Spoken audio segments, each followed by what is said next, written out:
Linya po ng questioning ko, bakit mo pinipigilan? Yan, ito. Maganda, sige. I'm sorry, Attorney Lopez. Sabi nino? Sabi po ito ni Sino yung nagtatanong na yan? ACT Teachers Party List Representative Franz Castro. Yan. I'm sorry, Attorney Lopez. Yan. Dahil ikaw ang nakapirma dito, and according to our rule, one of the reasons is the undue interference in the conduct of proceedings. Yun. So, may I move na nag-violate si Attorney Lopez sa ating trabaho. May I move to cite Attorney Lopez in contempt. Oh, sabi niya, undue interference Yes. on the job of this committee. Ng Kongreso. Eh, kayo nga ang nanghimasok eh. Kanino ba trabaho yan in the first place? Opo. Ako po, ginawa ko lang ang tungkulin ko sang-ayon po sa aking pagkakaintindi sa mga batas. Ang may mandato po na unang gagawa niyan, magsisiyasat, ay yung pong Confidential and Intelligence Fund Unit. Ng COA. Yun lang po, hindi po kayo.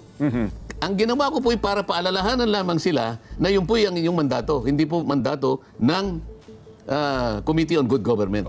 Eh, sino po ngayon ang nakialam? Hindi po ba kayo? Dapat nga kung, yun ang lumutang.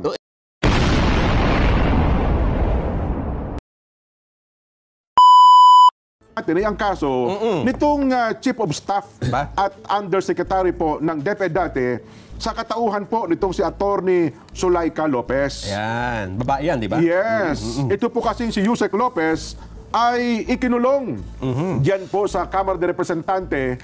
Saan ang pagkakasala? Dahil daw po sa ito'y umiiwas sa mga katanungan ng mga honorableng tao na kasama po niyo sa Kamara Kong. Honorableng tao po ito, ha? Na-contempt siya. Na-contempt po itong si Yusek Zulaika. Dahil sa hindi daw po niya tinutugon o nang maayos, laging umiiwas sa mga katanungan po ng mga mababatas na miyembro po ng House Blue Ribbon Committee. Yung mga tanong ba may katuturan naman?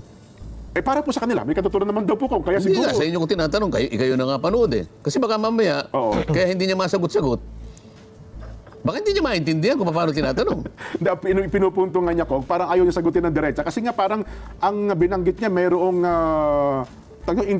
parang encroachment sa separation of power eh. O parang ganun ko nga, nasasapawan daw po ng Kongreso ang power ng Commission on Audit.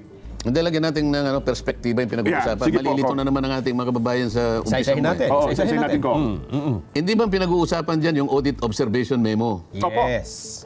Alam mo, yung Audit Observation Memo, kasama nung tinatawag nating Notice of Disallowance, o kaya Notice of Charges, yung mga yan, marami yan eh. Maraming instrumento na nagagamit ang COA.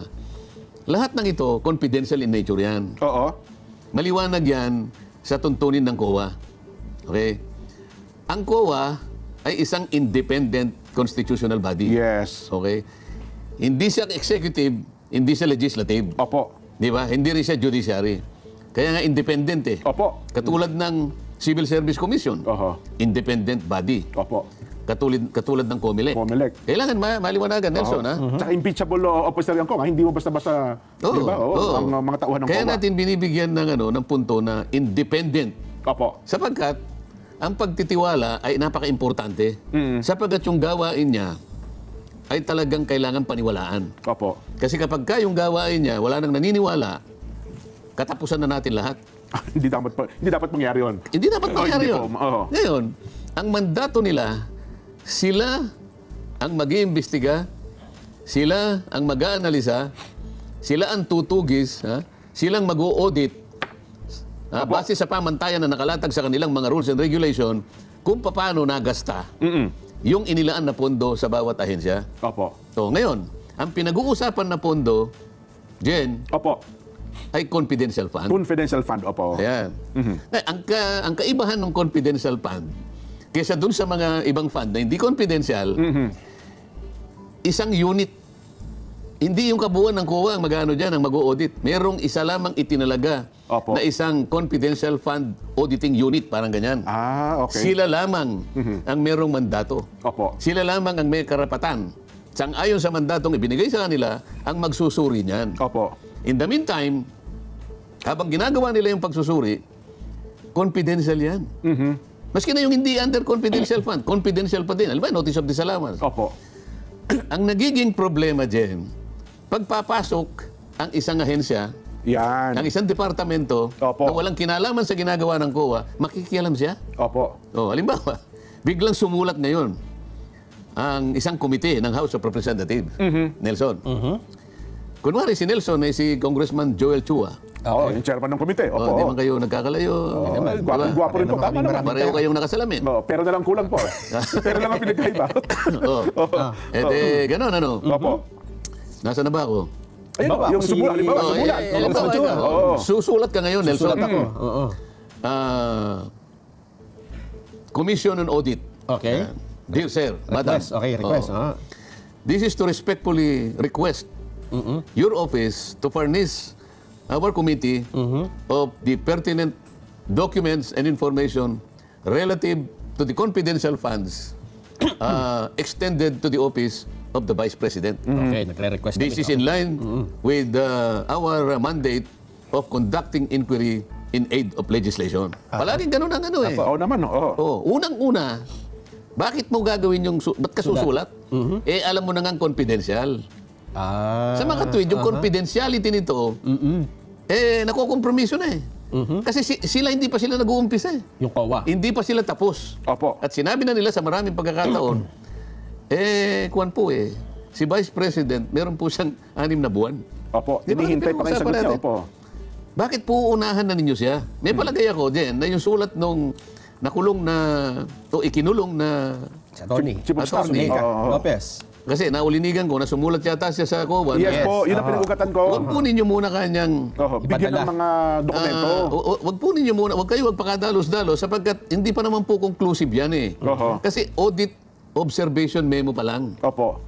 Kasi kapag yun na-explica mo, o maring hindi ka nakapag-explica ng mabuti, doon pa lamang tatagos doon sa sinasabing notice of disallowance na. Bakit yung series, bakit yung paraan ng pagsisiyasat ay ayaw mong ituloy muna nila at bakit ka nakialam? Yes. Di ba? Opo. Yun ang una dyan. Kaya siguro, yung sinasabi mo na may nakikialam na ibang departamento. Yun na nga po. Okay? Ang totoo niyan, hindi ibang departamento eh. Hindi yung ibang branch. Kasi ito, independent body ito eh. Yun na nga po. Walang dapat na departamentong makikialam kasi ito independent. Totoo. Independent ito eh. Yun nga pong naging Ngayon, punto ko. ano yung mga tanong na pinagtatanong sa kanya na nauwi nga doon sa kanyang pagkakakontempt at pagkakakulong? Ang pagkakaalala ko kasi doon sa sulat sa COA ay siya ang nakapirma. Ano ha? Yun ang naging mitya ko. Yun ang Halimbawa, ako nakapirma. Anong itatanong sa akin? Ang naging parang linya po ng questioning ko, bakit mo pinipigilan? Yan, ito. Sige. Maganda, sige. I'm sorry, Atty. Lopez. Sabi nino? Sabi po ito ni Sino yung nagtatanong na yan? ACT Teachers Party List Representative Franz Castro. Yan. I'm sorry, Atty. Lopez. Yan. Dahil ikaw ang nakapirma dito and according to our rule, one of the reasons is the undue interference in the conduct of proceedings. Yun. So, may I move na nag-violate si Atty. Lopez sa ating trabaho. May I move to cite Atty. Lopez in contempt. Yun. Sabi niya, undue interference Yes. on the job Yes. of this committee. Ng Kongreso. Kayo nga ang nanghimasok eh. Kanino ba trabaho yan in the first place? Opo. Ako po, ginawa ko lang ang tungkulin ko ayon po sa aking pagkakaintindi sa mga batas. Ang may mandato po na unang gagawa niyan, magsisiyasat, ay yung pong Confidential and Intelligence Fund Unit. Ng COA. Yun lang po, hindi po kayo. Ang ginawa ko po ay para paalalahanan lamang sila na yun po yung inyong mandato. Hindi po mandato ng Committee on Good Government. Sino po ngayon ang nakialam? Hindi po ba kayo? Dapat nga kung yun ang lumutang. Bakit sasabihin mong ako nag-obstruct? Kayo po yung una eh. Hindi nyo po pinaraan ang proseso. Hindi nyo pinayagan na tumuloy ang proseso na sila muna po ang gaganap sa tungkulin na pagsisiyasat kung ano man yung aligasyon na hindi pagkakagasta ng tama dito sa aligasyon lang ito eh. Bakit po hindi nyo hinayaan ang proseso magtuloy-tuloy? Ano po ang dahilan? Bakit po kayo nakialam kagad? Ano po naman ang speciality po ng inyong komite na mas marunong pa po kayo sa COA, kaya nga po sila ang binigyan ng mandato na saligang batas? Kayo po ba nakasulat sa mandato na saligang batas na gawain po nyo yan? Ano isasagot kaya nila? Bulat-latin mo yung buong Article 6 ng saligang batas. Okay, Nelson, ano ba yung Article 6? Bakit ko sinasabi yan? Article 6? Pakita mo sa... Yung Article 6, yun ang kabuuan ng gawain ng Philippine Congress. Mapa Senado, mapa House of Representatives. Wala kang makikita dyan na panghihimasukan mo ang trabaho ng COA. Ganun. Oo. Paano ko Kaya dyan dapat kung ikaw ay si Congressman Joel Chua, sulatan mo rin si Representative Castro. Okay. Sasabihin mo lang sa Dear Representative Castro, considering Okay. your enthusiastic action of meddling into the affairs of the COA, I respectfully request that you resign from the House of Ako po, Representatives disgrasya. Oo. and apply for a suitable position At at the Commission on Audit. yun. Ayun ang gusto mo eh. Gusto pa rin Member ka ng House eh. Investigative. Ngayon, galugarin mo. Tagalog ba yun? Opo, Tagalog po yan. Kasi alam mo naman, Kapampangan ako eh. Opo. Nagpapakasiguro ako eh. Oho. Galugarin mo ang kabuuan ng Article 6 ng Saligang Batas na yan ay tumutukoy sa kabuuan ng gampanin Ng Kongreso. ng Kongreso, mapa Senado, mapa Kamara. Kunin mo dyan, kamo, kay Representative Castro, saan nakasulat dyan Opo. na ikaw ay makikialam bago pa matapos ng COA ang kanyang gawain? Nako. Sa halip nga po kung na dapat ganun ang nangyari, Dapat siya ay nakulong eh. Kung ako nandun, baka ako magpakulong sa si kanya. Franz Castro po. Oo. Hindi ko, ang nangyari po sa... Isip-isipin mo, mas marunong pa siya sa abogada. Ayong abogada, ginanap lang yan tungkulin niya. Oo. Bilang abogada, alam niya kasi. Totoo po. Alam niya confidential yan. Oho. Ngayon, ayaw niyo maging confidential. Ano bang katwiran? Bakit ba kayo ayaw naman yung naglululundag eh. Ako na magsasabi, naglulupasay na naman. Oo. Bakit kailangan yung maglupasay? Oo. At unahan ninyo ang isang opisina doon ay pinagtiwala Oo. sa kanila lamang at wala ng iba ang tungkulin na magsiyasat sa pagkakagasta ng ating pondo. Oho. Wala tayong kinakampihan dyan, ha? Totoo po. Ano lang, katwiran por katwiran ko. Oh, confidential nga eh. Maski sa tuntunin ng COA, confidential yan. Yung pagkakasulat mo lang na humihingi ka ng impormasyon sapagkat kayo'y mag-undertake ng kunwarian na investigation in aid of legislation, may problema na dun din. Oho. Pero sa halip nga po, Kong, na questionin, ang motion na yon ni Kong Castro, sinang-ayunan, kaya nakulong tuloy. Si Yusek. Sino sa mga yun? Sino sa mga yun? Doon sa kung sa ano, hindi natin sinabi, no? I second, Your Honor. Manila 3rd District, Representative Joel Chua, who chairs the House Committee on Good Government and Public Accountability, then asked the lower chamber's Sergeant-at-Arms to find Aaron Lopez. Ang ibig ko sabihin, Nung nag-motion, anong ginamit na dahilan? Oho. Bago pa yung Sergeant at Arms, maya-maya pa yan eh. Na-contempt, di ba? Di ba, Kasi bago pinakontempt siya mapunta sa kanina? contempt, anong ginamit na dahilan? Ay, ito pa ako eh. Kasi hindi lang naman yung letter daw eh, ha? Oo. Ito pandagdag ni Congressman Castro eh. Oo. Tsaka nakita natin, hindi lang itong letter na ito, pati yung totality ng mga discussions pa kanina. Yun yung dahilan kung bakit nag-move tayo, ma-cite in contempt. So, I stand by my motion, Mr. Chair. Oho. Oo. Nang dahil lamang sa pagkakasabi niya na base sa totality ng ating discussion kanina pa, Oo. ako po ay naniniwala Evasive daw kong eh. na siya Yan, po evasive. ay, ano yung evasive? Umiiwas sa mga... Palaiwas. Yes. Panayang Hindi po iwas. niya dinidiretso. Pero subukan natin i-analyze ha, kasi meron tayong isang desisyon sa Korte Suprema dyan. Okay, opo. Ang sinasabi doon, the determination of whether the resource person or a witness is evasive or telling a lie will depend on the totality of evidence. Okay, opo. Hindi po pwedeng sasabihin niya. Tama yung sinabi ni Castro eh. Oho. Pero dapat isa-isahin natin. Baka kasi hindi naman siya nagsisinungaling. Ayaw lang niyang sagutin ng diretso. Opo. Dahil baka mapahiya ka. Maaari pwede yun. Pwede. May katwiran ko. Di ba? Oho.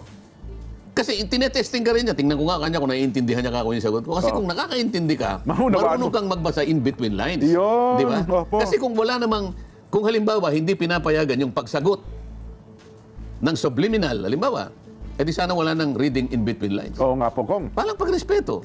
Parang pagtansya na rin. Kung itong taong ito na nagtatanong sa akin, talagang sagad sa puso na talaga naiintindihan Yun talaga, niya no? yung kanyang tinatanong. Oho. Eh, ang problema, sasabihin niya, you are obstructing the work of this committee. Hindi niya naintindihan na sa kauna-unahan sila yung nag-obstruct. Hindi mo gawain yung Opo. kinuha mo eh. Ang sinasabi ng abogado, hindi po. Oho. Sinasabi ko lang po sapat confidential po ito eh. Totoo. Hindi po conclusive yung audit observation memo. Oho. Yung audit observation memo, appealable po yan. Yan po'y contestable. Yan po'y papaliwanagan pa. Oho. Anong hindi naintindihan doon sa paliwanag na yun? ako naniniwala, naintindihan ni Atty. Zulaika Lopez ang sitwasyon. Knowing ko, may singit ko lang, may singit ko lang, hindi pala bago kay Atty. Lopez ang pag-iimbestiga kung ang pag-uusapan ay graft and corruption. Sapagkat siya pala ay matagal na graft investigator ng Office of the Ombudsman sa buong Mindanao. Ayun pala talaga kanyang trabaho. Bago po siya naging city administrator ng Davao, chief of staff ng Office of the Vice President, dati siya palang investigador kung ang pag-uusapan ay graft and corruption sa tanggapan mismo ng Office of the Ombudsman. So, ibig sabihin, alam pala niya, Alam niya kung paano. ang pasikot-sikot sa mga bagay na ito, Kong. Palagay ko nga. Kaya ang nga proseso. sinasabi na hindi conclusive yan. Sapagkat sa koneksyon ng kanyang naging gawain, Opo. alam niya na kapag galing sa COA, sabi ko nga sa'yo, notice of charge, Opo. notice of disallowance, audit observation memo, wala pong conclusion pa yan. Lahat po yan ay papayagan ka na ipaliwanag mo yan. Pangkaraniwan kasi, yung hinahanap nilang dokumento, ay hindi mo na isumite. Pagkatapos, yung ibang mga requirements o yung mga ibang mga patakaran, hindi mo nasunod. Maring na-shortcut mo. Ganyan. So, sasabihin niya, ito po yung aking, doon lang sa pangalan audit observation memo. Sa akin pong pagtansya, medyo nagkamali po kayo. Kaya binibigyan kanya ng pagkakataon, itamay mo. Kasi observation pa lang Sagutin mo. Nandun pa lang. Yan. Observation pa lang. Kaya nga pinasasagot sa'yo. Ngayon, ito namang anong committee yun? Good Government Committee. Committee on Good Sa Government pangalan pa lang and Public Accountability. Sa pangalan pa lang, hindi nila ibinubuhay yung pangalan ng komite. Blue ribbon daw po yan ng Kamara, di ba? Kahit yellow ribbon pa yan, wala akong... Ang sinasabi ko, ang pangalan ay good government. Opo. Paano naging good government ito? Hindi mo nga trabaho, pangihimasukan mo. Ngayon, pagka ikaw ay pinapaliwanagan, kaya walang naman po nagawa yan, dahil po sa tuntunin po ng COA, hindi pa po conclusive yan. Hindi pa po final yan. Ba't pinaanak nyo na po kami? Ganun lang ibig sabihin Kaya kung pinipigil pala... Bakit po kayo naglululundad? Ayaw na naman nila yun Kaya pala kung pinipigil man niya ang COA, Kong, meron siyang katwiran. May katwiran pala. Bilang isang abogado, alam pala niya. Doon pa sa level. Kaya ngayon kauna-unahan, naalala mo yung agawan ng hopya, doon pa lamang sa Opo. Sinasabi ko na sa kanila makinig naman kayo. You do not even understand the very nature of a notice of disallowance. Pero hindi ba pwedeng i-point out yan ng representante ng COA? Kasi di ba may representante ng COA po Hindi doon na nila tinatanong. Hindi naman tinatanong ganun tinatanong lang nila. Nagsasalita. Di ba nung nagtatanong ako, sabi ko, hindi ba pinigilan na nila? Kasi alam nila kung saan ako pupunta Madam COA, sabi ko, Nahanap niyo pwede po bang sabihin mo sa amin ngayon, Opo. ilan pong mga ahensya o departamento ng gobyerno ang nabigyan po ng ganyang uri ng pondo? Ibig sabihin, confidential fund. Opo. Hindi niya sinabi kung gaano karami. Alin-alin, sabi ko ang binibigyan. Sabi niya, mga NGAs po. Pag sinabi mong NGAs, ito yung National Government Agencies. Yung pala Marami yun. ito. Opo. Palagay mo na lang na yung National Government Agencies, palagay mo 500 na lang din. Kasi marami yan Opo. Okay. Anong pa yung binibigyan? Yung po kanyang GOCCs. Yan. Ito yung Government Owned and Controlled Corporation. Opo. Government Owned and Controlled Corporations. Isa po yan. Mahigit na 300 yan. Okay? Pwede may 800 na yan. Opo. Ano pa? LGUs. Ilan ang LGUs Mga natin? mayors, Ilan ang LGU? Mga mayor, ilan ang mayor mo sa buong Pilipinas? Mga 10,000 po yan, more or less. Kasi ang barangay, 42,000 mahigit Gobernador. Mga 80 plus yan, almost 90. Palagay mo na lang na 800 ka mo na lang. Sige. O 800 plus ano yung kanina. O di may 1,500 1,500, na agencies. Hatiin na lang natin yon ang binigyan ng 750 na lang. ang lahat ng mga opisina na binigyan ng confidential fund. Bakit naman ang tinutugis mo lang yung opisina ng Vice President? Opo. 750 ang pinagbigyan yan. Yan ang tanong mo sa kanya. Hindi ka ba namumuliti ka niyan? Bakit out of 750, kahit- OPP lang at saka, nga naman, Kahit na yung apo ko, kayang-kaya niyang ano yun. Ano sasabihin ng apo ko, Jen? Sabi. Namumuliti ka yan. Ganun. Kasi kanya kung 700, hindi yung Joko, yung isa, yung mas bata. Ay, English speaking yan, Kong. English speaking yan.